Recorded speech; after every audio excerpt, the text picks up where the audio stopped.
distinction and unity of the Logos and the Son in John 1.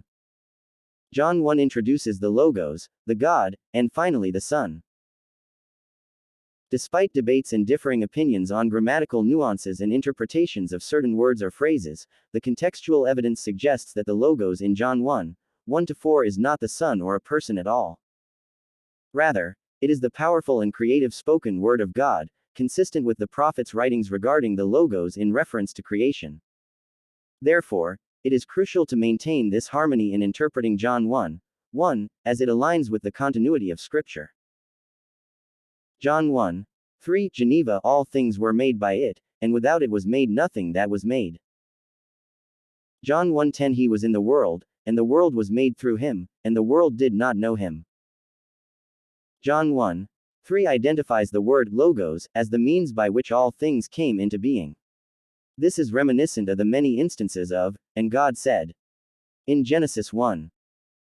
The use of, by it, John 1, 3 instead of, through him, is consistent with Psalm 33, 6, where the vast majority of translations have, by the word logos, LXX, the heavens were made.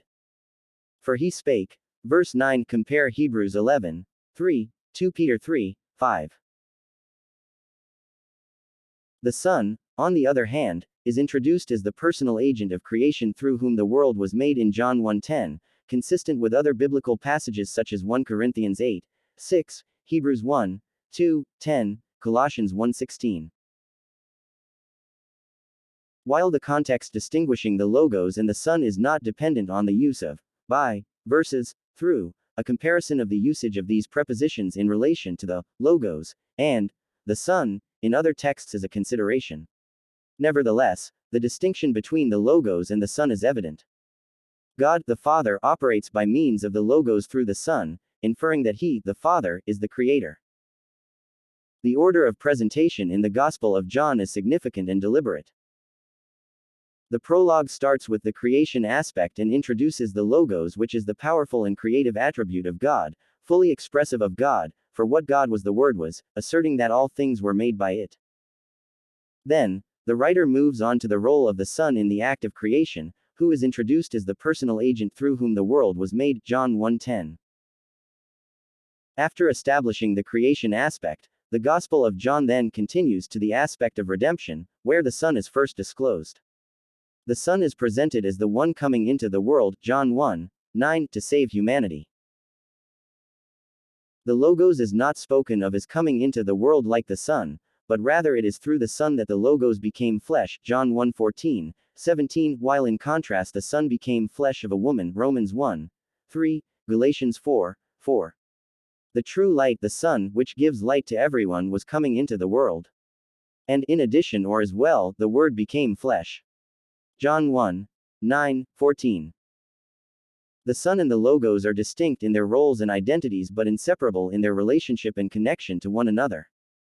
They work together in the act of creation and in the salvation of humanity, each playing a unique and essential role. The nature of light is not simply to appear but to illuminate. Therefore, as the sun radiates sunbeams, so Jesus Christ is the Son of righteousness, Malachi 4:2, a light to the nations, Isaiah 42:6, the light of the world, John 8:12, the true light which coming into the world, John 1:9-12:46, sends out the light of life, of the Word of God, John 1:4-8-12, so as to enlighten all men by it who will believe, John 1:12, which is the opening for the light to pour in. As Jesus himself said, the words that I speak, they are spirit, and they are life, John 6:63. Ultimately, on the day of the Lord, God will judge the world by Jesus Christ, who is the embodiment of the Word, who then and in that context is referred to as the Word of God, Revelation 19:13. As Jesus himself said in John 12:48, the word that I have spoken, the same shall judge him in the last day, and as it is written in Acts 17:31, he will judge the world in righteousness by that man whom he hath ordained, whereof he hath given assurance unto all men, in that he hath raised him from the dead. See also, John 5:22, 12:49, 14:10. In order to fully account for the scriptural narrative, it is imperative to acknowledge that God created all things by His logos and through His Son as the personal agent of creation. Equating the logos with the Son or denying the Son's role in creation is not only incorrect but also fails to recognize the vital distinction and a central theme in the context of John 1 and throughout Scripture. This highlights the unity of purpose and mission between God's powerful, creative and discerning Word and the Son who executes it, as well as emphasizes the divine Son of God and His role in creation, redemption, and judgment under the commission of God by God's powerful logos.